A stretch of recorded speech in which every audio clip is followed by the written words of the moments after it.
बच्चे बड़े स्मार्ट है। चलो बताना जरा, मैंने अब तक जो समझा है क्या क्या समझा आपको। साइक्लिन क्या होता है? चलो, साइक्लिन क्या होता है? साइक्लिन क्या होता है? कैसा यूनिट होता है? जो चीजों को, जो सेल साइकिल को क्या करता है? सेल साइकिल को क्या करता है? कैटालिटिक यूनिट है कि रेगुलेटरी यूनिट है? क्या है? Tell me. सेल साइकिल को क्या करता है? ऑन ऑफ करता है ना? कब सेल साइकिल को क्या करना है, इसके बेसिस पे साइक्लिन उसको हेल्प करता है। तो that is what regulatory unit. Very good. क्या है वो? रेगुलेटरी है। सीडीके क्या है? What is CDK? Cyclin dependent kinase. देखो इस पे अगर मैं लेना चाहूँ तो लंबा क्लास ले सकती हूँ, बट आपके लेवल पे नहीं है वो। आपको जितना पता होना चाहिए उतना मैं बता रही हूँ, ज्यादा बता के कोई मतलब नहीं है, क्योंकि एग्जाम में आपको जितना पूछा जाएगा उतना ही इम्पोर्टेंट है। ठीक है। सीडीके क्या है? Catalytic unit. लॉन्ग फॉर्म पता है ना सीडीके का? क्या है लॉन्ग फॉर्म? साइक्लिन पे डिपेंड होता है, इसलिए साइक्लिन डिपेंडेंट काइनेज। अब तक ना हमने प्लांट फिजियो को हाथ नहीं लगाया। प्लांट फिजियो जब आता ना तो आपको ये काइनेज समझ में आता। काइनेज ऐसे एंजाइम होते हैं जो कि फॉस्फेट को ऐड करते हैं, जो कभी फॉस्फेट को ऐड कर सकते हैं किसी भी पर्टिकुलर प्रोटीन पे। अगर कोई साइक्लिन है, हाँ, तो उस पे जाके सीडीके ने क्या कर दिया? सीडीके आया और उसने अपना फॉस्फेट यहाँ पे जाके ऐड कर दिया। ये साइक्लिन वहां से खुश हो गया और ये फटाफट अपने काम के लिए क्या हो गया? एक्टिव हो गया। क्योंकि कैटलिस्ट का काम क्या होता है? Catalyst is what? Which accelerate the rate of reaction. और मैं सीडीके को क्या कह रही हूँ? It acts as a catalytic unit है। कैटालिटिक यूनिट जो एक्सेलरेट कर रहा है रिएक्शन किसके? साइक्लिन के। और साइक्लिन क्या कर रहा था? हमारे सेल साइकिल को कंट्रोल कर रहा था। सेल साइकिल को आगे आगे आगे ट्रेवल कर रहा था। जब जरूरत है तब थोड़ी देर के लिए रुक भी रहा था, सेल को बढ़ने दे रहा था, फिर बोल रहा था हाँ प्रॉपर सेल बढ़ गया, चलो एम फेज में जाओ। हाँ एम फेज में टूट गया, चलो जीवन में जाओ। कौन कौन ऑर्डर दे रहा है? साइक्लिन ही तो ऑर्डर दे रहा है। उसको हेल्प कौन कर रहा है? सीडी के हेल्प कर रहा है। ठीक, यहाँ तक क्लियर। अब दूसरी बात, अब थोड़ी सी बात आएगी याद रखने की। कितना याद रख पाते हो देखती हूँ मैं। हाँ, कितना याद रख पाते हो देखते हैं। मैं कैसे याद रखती हूँ मैं आपको बताती हूँ, एक मिनट। देखो देखो, ये है आपका जीवन फेज, नहीं, ये है आपका एस फेज। ठीक है, एस फेज। एस फेज के बाद क्या आता है? G2 phase. G2 फेज के बाद आता है, सॉरी, एम फेज। और एम फेज के बाद आता है जीवन फेज। और जीवन फेज सबसे बड़ा है। एम आई राइट? जीवन फेज सबसे बड़ा है। यस, जीवन फेज सबसे बड़ा है। ऐसा कुछ। ठीक है, थोड़ा सा गलत कर दिया मैंने, एक मिनट।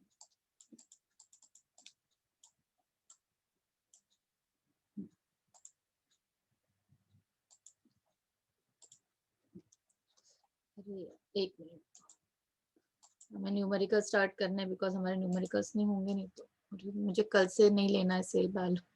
जितने न्यूमेरिकल्स आज बच जाएंगे ना, that is your homework. Okay, जीवन फेज, ये एस फेज, ये G2 फेज। ठीक, बीच बीच में आते जाते हैं। ये G2 फेज कहाँ गया? कर्सर कहाँ गया? Wait, something went wrong. अरे यार, एक मिनट बच्चों। G2 phase. अब मैं, सबसे अच्छी वाली फेज आपको कौन सी पसंद आती है इसमें? मुझे एस आती है। मुझे एस वाली फेज बहुत पसंद आती है, सिंथेसिस फेज। ठीक है, मैं तो एस को पकड़ूंगी और एस को मैं कहूंगी ये मेरी A1 फेज है, नंबर 1 की फेज है, मेरी ए फेज है ये। क्या कहूंगी मैं इसको? A1 फेज कहूंगी। ठीक है,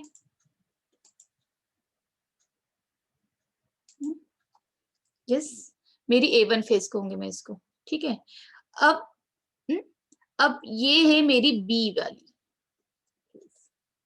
ठीक है, अब इसके बाद ये जो मेरी जीवन फेज है ना, इसमें दो है, एक ये है और एक ये है। मैं ऐसे याद रखती हूँ, आप देखो कैसे याद रख सकते हो। ए तो है बट ये 1 नहीं है, मैं ऐसे कंसिडर करती हूँ, इसको मैं 2 लिखूंगी। अब इसको क्या लिखूंगी मैं, 1 लिखूंगी। इसको क्या लिखूंगी मैं, 4 6 लिखूंगी। और इसको लिखूंगी मैं 2। और इसको बाद में फिर से आके बोल दूंगी 1। हो गया, हो गया। आप बोलोगे मैम क्या किया आपने, मैंने ये किया। देखो देखो, इसको G0 को कोई पूछेगा नहीं, फिर भी याद रख लेना। हाँ, ये किया मैंने।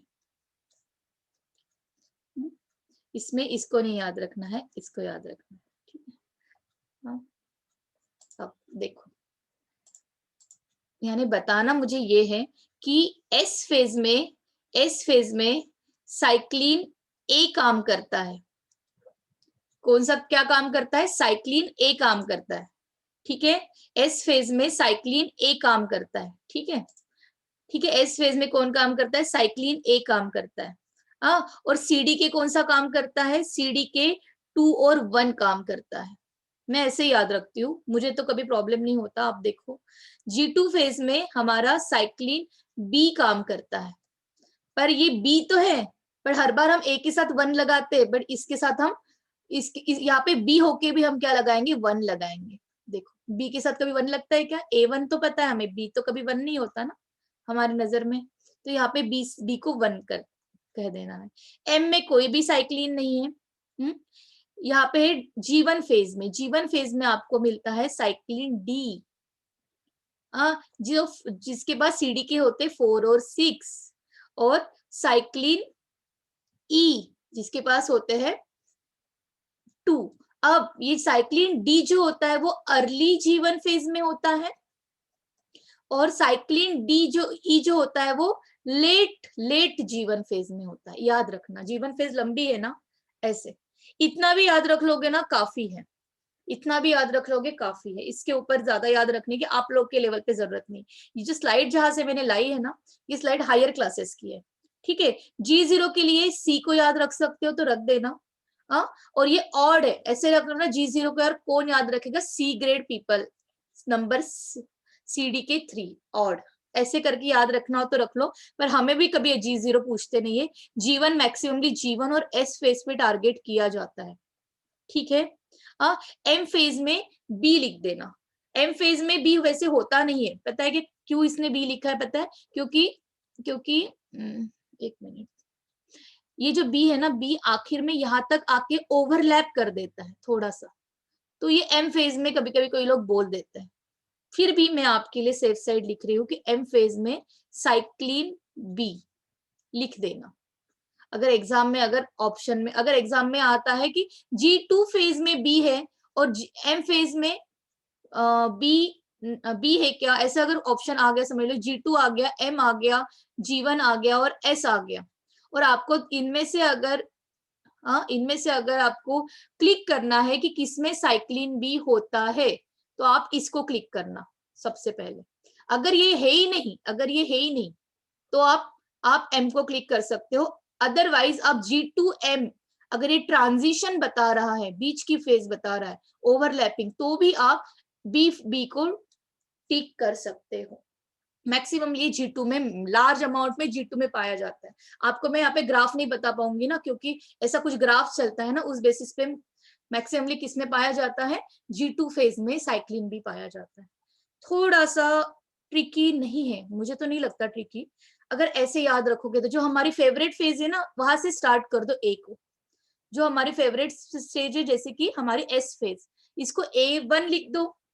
1 है पर इसके साथ 2 भी है, और ये जो बी है ना, बी के साथ 2 नहीं है, 1 है, तो बाकी के सब लग जाते हैं, बाकी के सब इजीली लग जाते हैं लॉजिक। इसको अगर आप अपने निमोनिक से अच्छे से कर पा रहे हो तो that is well and good, अपने निमोनिक से भी कर सकते हो, ठीक है।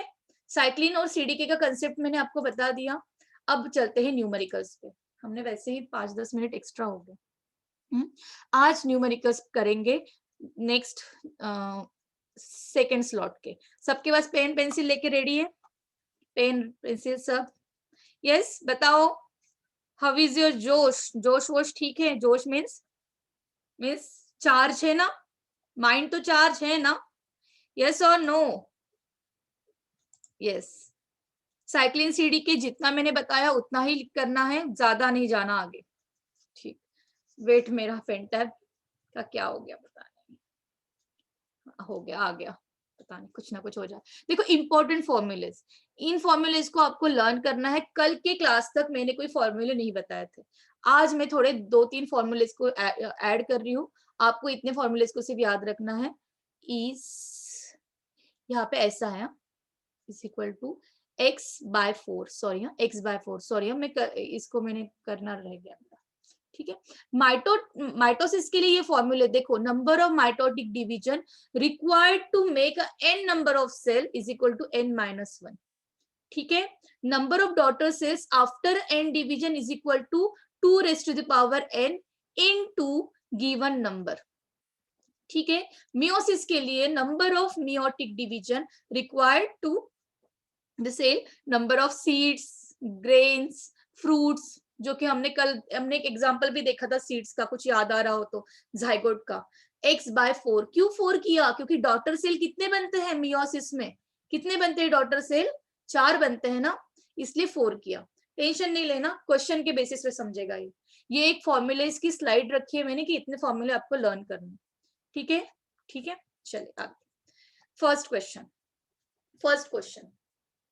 Number of mitotic division. देखो पूछा ऐसे है, ऐसे पूछा है कि सभी बच्चे एक अलग ट्रैक में जा रहे हैं, पर मैं आपको इस क्वेश्चन का एक गिस्ट बताती हूँ, क्या गलत किया था।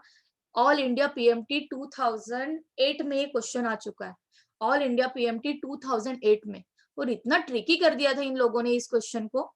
तो देखो क्वेश्चन का आंसर है 127, number of mitotic division required to form 128 cell. आपको पता है क्या लगेगा? आपको लगेगा कि सेल 128 सेल तक जाने तक कितनी बार सेल डिवाइड हुआ है, कितनी बार माइटोटिक डिवीजन हुआ है, आप ऐसे लॉजिक लगाओगे। बट इसको ऐसा नहीं लगाना, इसमें क्या लगाना है लॉजिक, क्या लॉजिक लगाना है? सबसे पहले फॉर्मूला कौन सा याद रखना है आपको? ये वाला फॉर्मूला, n-1। कौन सा? n-1। number of mitotic division requires to make the n number of cell is equals to n-1। बताना n कितना है? 128, -1 करोगे तो आंसर कितना आएगा? 127। यस। अब लॉजिक बताती हूँ बच्चों ने क्या लॉजिक लगाया एग्जाम में। एक तो इन्होंने ऐसा क्वेश्चन देना नहीं चाहिए, इन लोगों ने थोड़ा सा उस क्वेश्चन को थोड़ा अच्छे वे में फ्रेम करके देना चाहिए था। दिया ही ऐसा क्वेश्चन था कि ऑलमोस्ट बच्चे कंफ्यूज हो। देखो एक सेल है,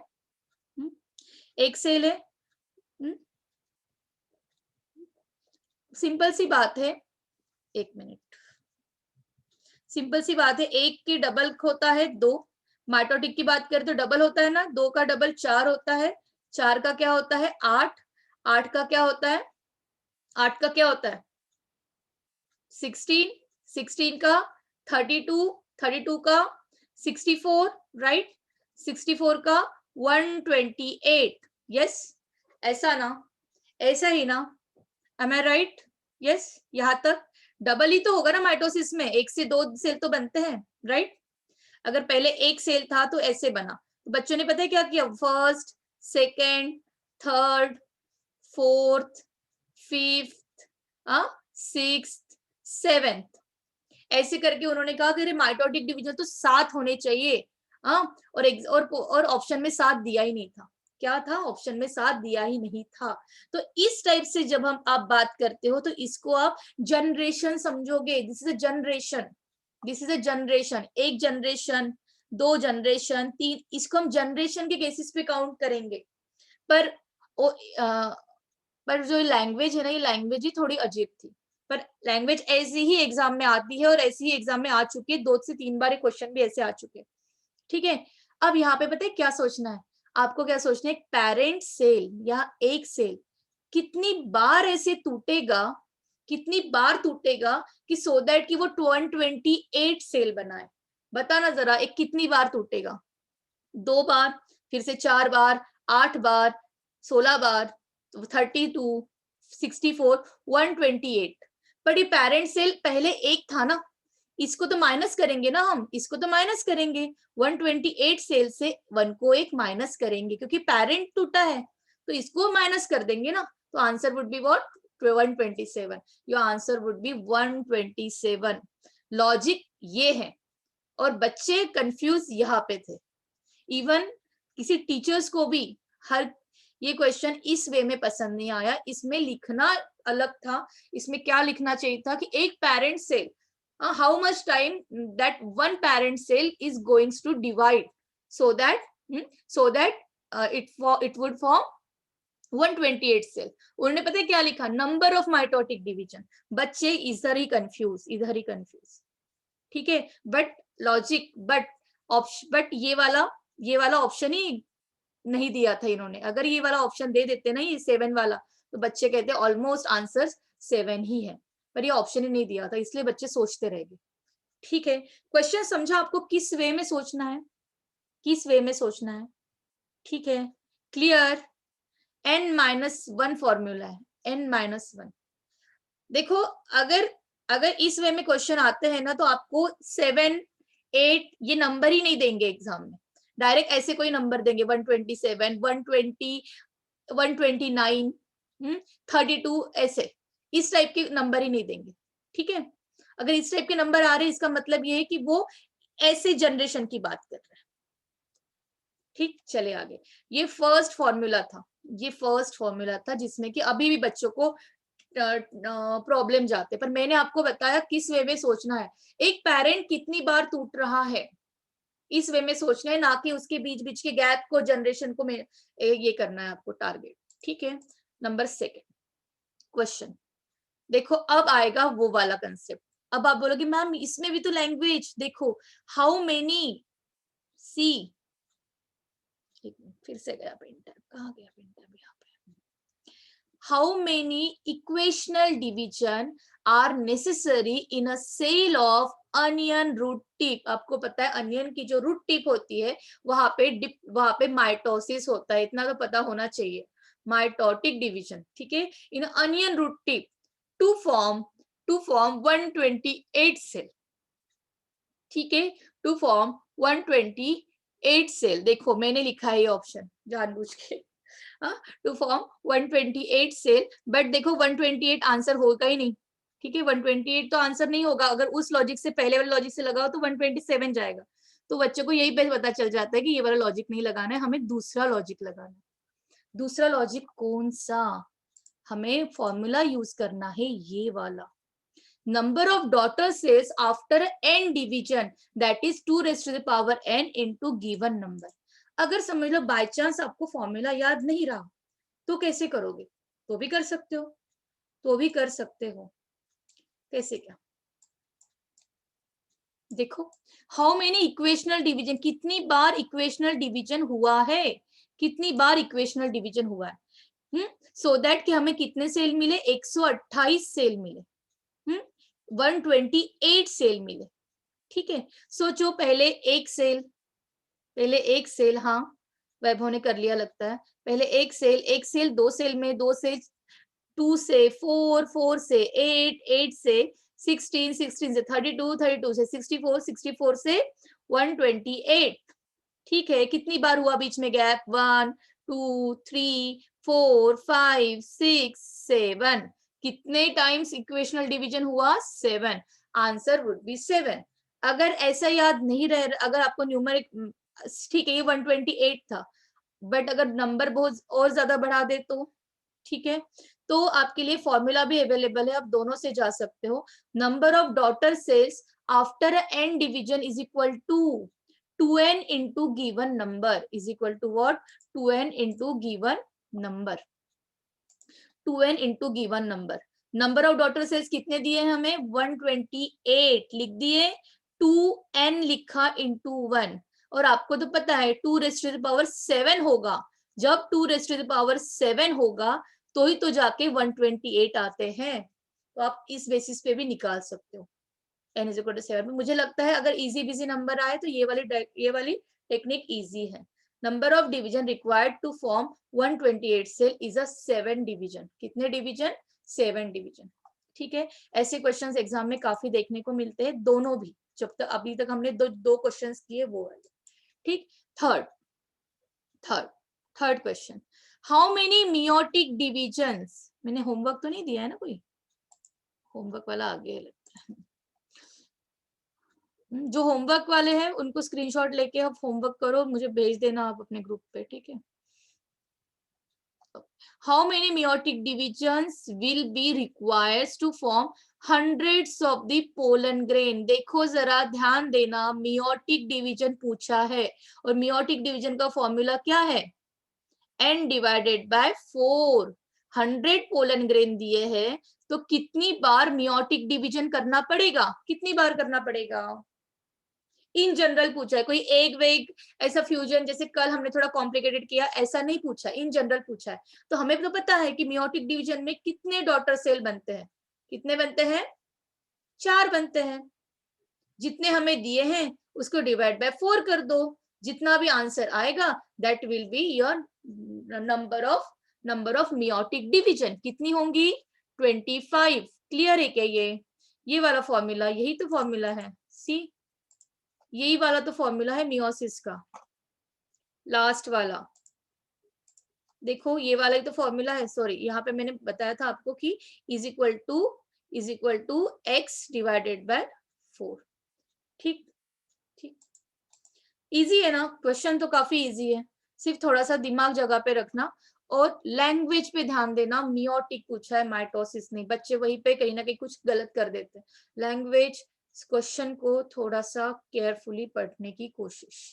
ठीक, ये वाला क्वेश्चन आपके लिए, जैसे मैंने आपको वो वाला बताया था ना अभी कि कैसे सोचना है, पेरेंट सेल कितनी बार टूटा, कितनी बार डिवाइड हुआ, इसमें ऐसा कुछ लॉजिक लगाना। अब भी आंसर दे सकता है कोई मुझे इसका, अभी आंसर दे सकता है, पेरेंट सेल कितनी बार टूटा, उस बेसिस पे लॉजिक लगाना। मैंने कहा था उस बेसिस पे लॉजिक, उस बेसिस पे ही आंसर आएगा, अदरवाइज दूसरा ऑप्शन जो कि आपको कॉम्प्लिकेट करेगा वैसा ऑप्शन देंगे ही नहीं वो। 63 n minus 1, 64 minus 1 that is answer would B 63। यही पे हो गया क्वेश्चन सॉल्व। ठीक, हाँ ये क्वेश्चन भी होमवर्क है क्या, नहीं ये क्वेश्चन दिया है मैंने आंसर।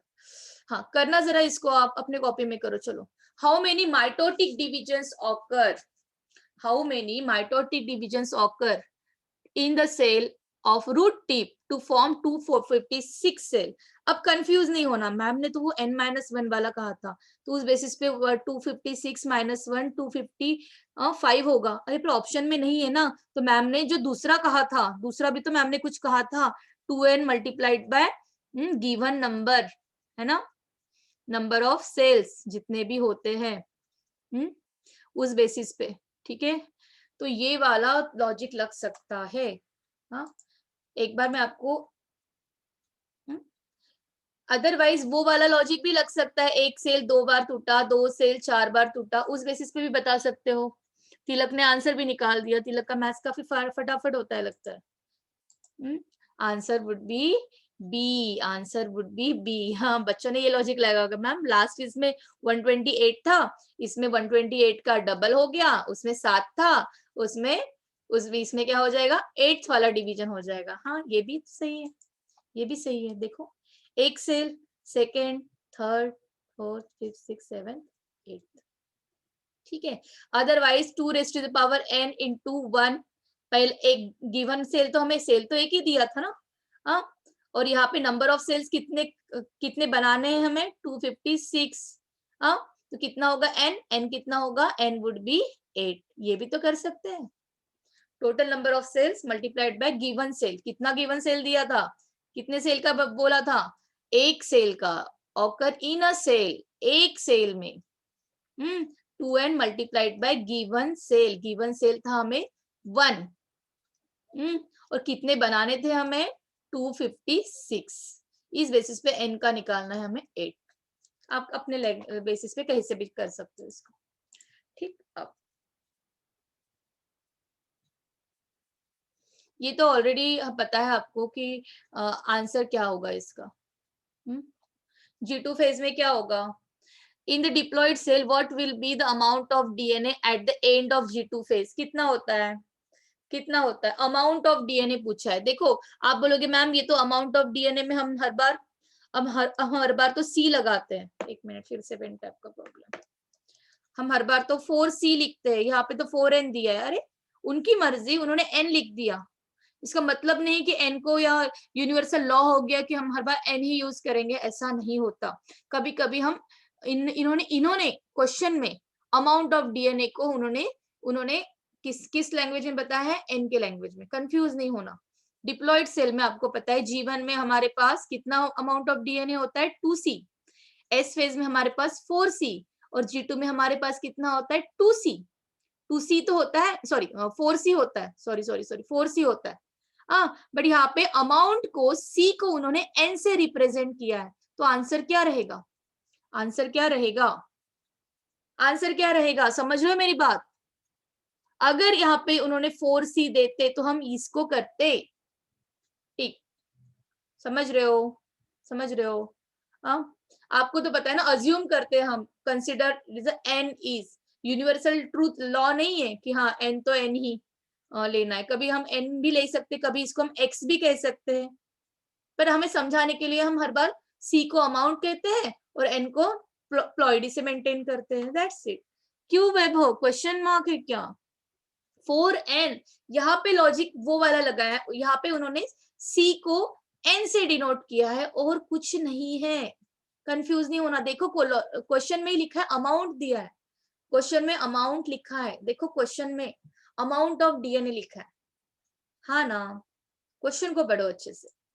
ऐसे ही तो होते हैं ट्रिकी करने के लिए। कंसेप्ट अगर सच में पता है तो कहीं पे भी कंफ्यूज नहीं होंगे। यही तो क्वेश्चन है। क्या उनको जरूरत थी N देने की, 4C नहीं दे सकते थे। देखो तो कितने स्मार्ट है, N दे के रख दिया। ठीक है, ठीक है। अब ये तो क्वेश्चन हमने कर लिया था ना, ये तो हमने कर लिया था कल आई गेस। ये भी कर लिया था, ये भी कर लिया था, ये भी कर लिया था, है ना। हाँ, ये वाला क्वेश्चन। मैथ्स के स्टूडेंट हो आप लोग को तो इतना प्रॉब्लम होगा ही। चलो पहले ये वाला करते हैं छोटा सा, बाद में उस पे आते हैं। चलो हाँ, question number 7, number of spindle apparatus form during meiosis is. एक मियोसिस में कितनी number of spindle fibres form होते हैं, फॉर्म ड्यूरिंग मियोसिस इज। याद करो, मियोसिस, मियोसिस क्या होता है, मियोसिस जिसमें कि मियोसिस 1 होता है और मियोसिस 2 होता है, उसने कितनी मियोसिस का है, मियोसिस कितनी बार होता है, एक ही तो बार होता है। एक जो स्पर्म मदर सेल है, वो स्पर्म मदर सेल है, वो आगे जाके 4 स्पर्म्स बनाएगा, हो गया ना। फिर से क्या स्पर्म मदर सेल से कोई सेल बनेगा क्या, नहीं ना। दूसरा कोई स्पर्म मदर सेल आएगा, वो बनाएगा। तो मियोसिस एक ही तो बार होती है, एक सेल में एक ही बार होती है। ठीक है, ठीक है। तो बताना जरा, इन ड्यूरिंग अ सेल, देखो 10 मिनट टाइम अप हो गया हमारे, एटलीस्ट 3 क्वेश्चन तो हो जाए 10 मिनट में। ठीक है, अब देखो, एक मियोटिक डिवीजन, एक मियोटिक डिवीजन में एक स्पिंडल फाइबर लगेगा पहले मियोटिक डिवीजन में। हाँ, टूटेगा ना सेल, सेल के अंदर का अगर कोई आपका क्रोमोसोम है, ऐसा कोई क्रोमोसोम है, तो इसको स्पिंडल फाइबर लगेंगे, तो एक स्पिंडल एपरेटस लगेगा सबसे पहले। पहले तो ये बात जानना जरूरी है कि what is the meaning of spindle apparatus, पहले तो वो जानते हैं।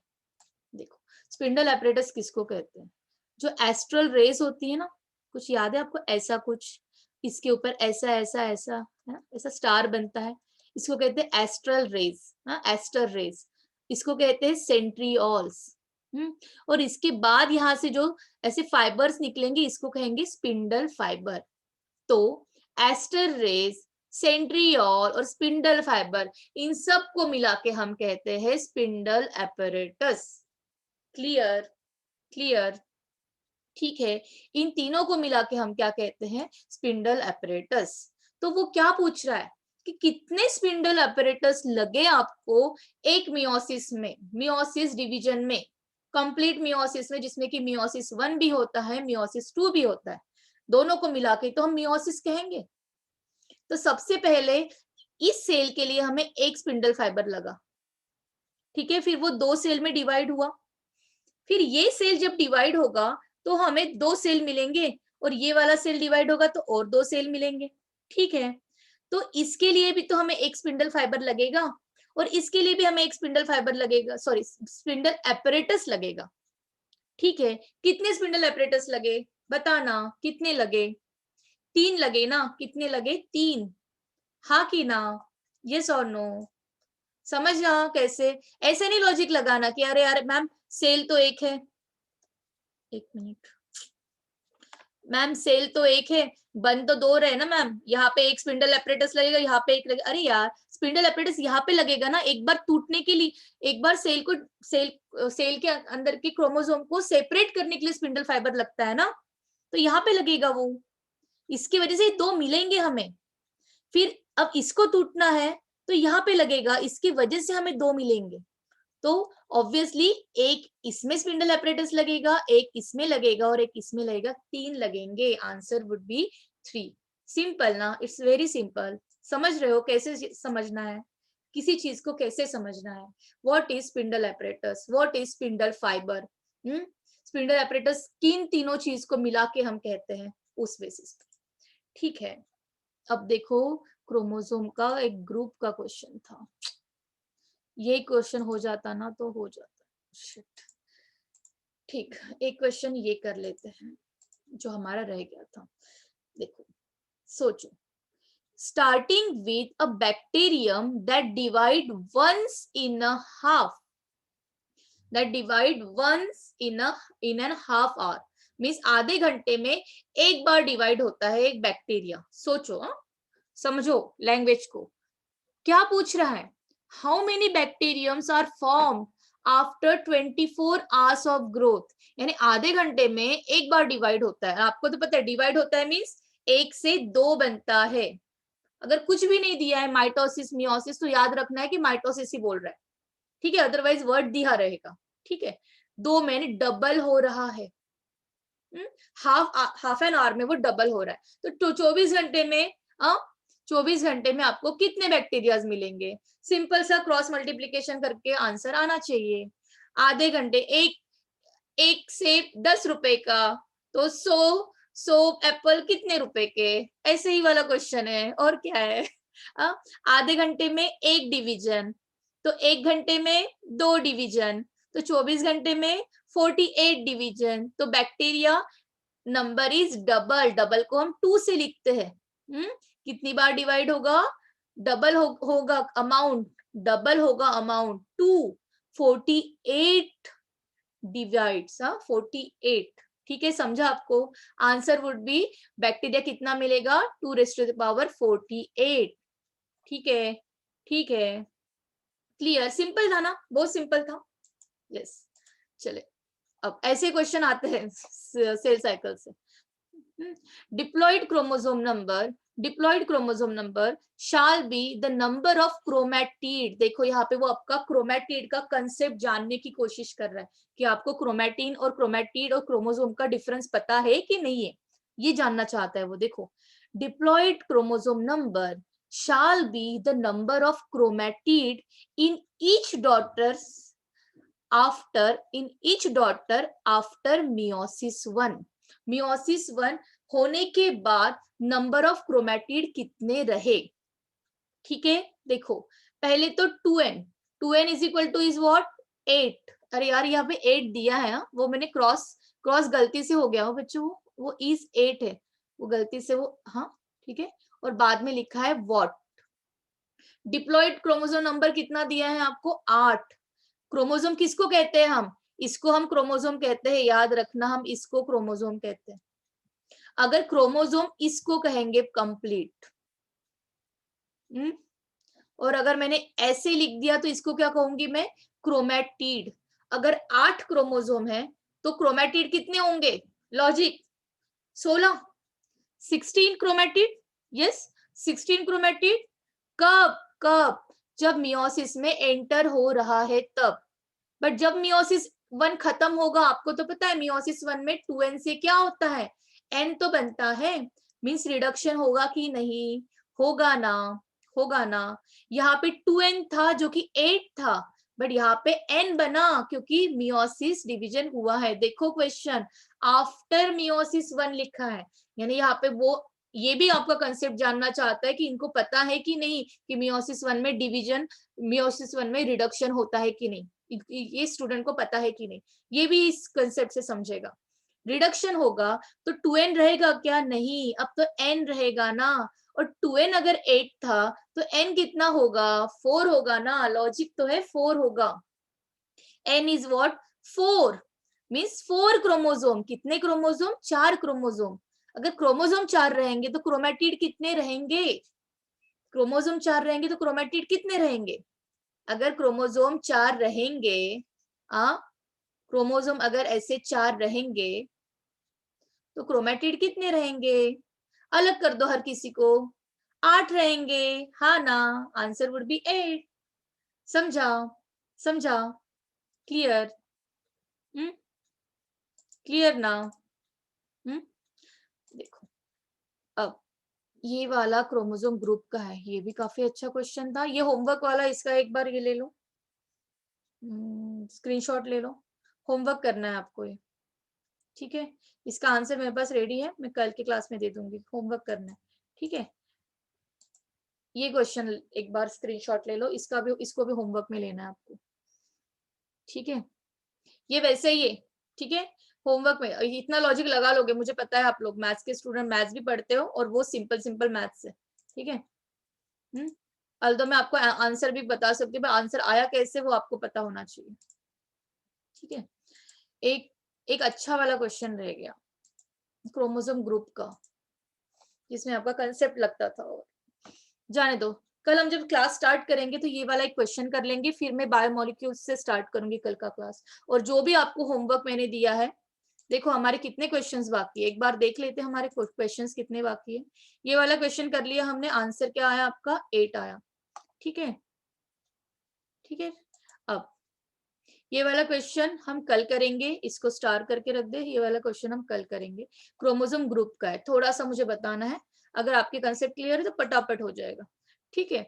ये वाला क्वेश्चन आता है आपको, एक बार ट्राई करना जरा, इसको भी स्क्रीनशॉट ले लो, पर आंसर के साथ जाएगा ये आपके, ठीक है? ये भी आपको आता है, ठीक है? ये ऐसा क्वेश्चन कल हमने किया था 250 डिविजन्स, मियोटिक डिवीजन वाला, उस टाइप से। ये वाला एज इट इज आप होमवर्क के लिए ले रहे हो, ठीक है? अब इसके बाद ये बैक्टीरियम वाला सेल, इसको आप करके देखो जरा, अभी तो हमने बैक्टीरिया का किया ना, 2 मल्टीप्लाइड बाय क्या किया, सॉरी 2 48 किया ना हमने अभी, कुछ उसी लॉजिक से कुछ करना है इसमें, एक बार ट्राई तो करो जरा। ये भी क्वेश्चन मैं कल क्लास में कर दूंगी, टेंशन नहीं, ठीक है? कर लेंगे इसको भी, 2 क्वेश्चन रह गए हमारे, ये तो आपको होमवर्क है, ये आपका होमवर्क है, आपको आ जाएगा ये, ठीक है?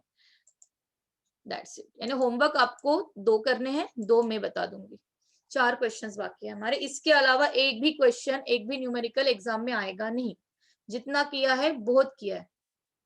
अगर कोई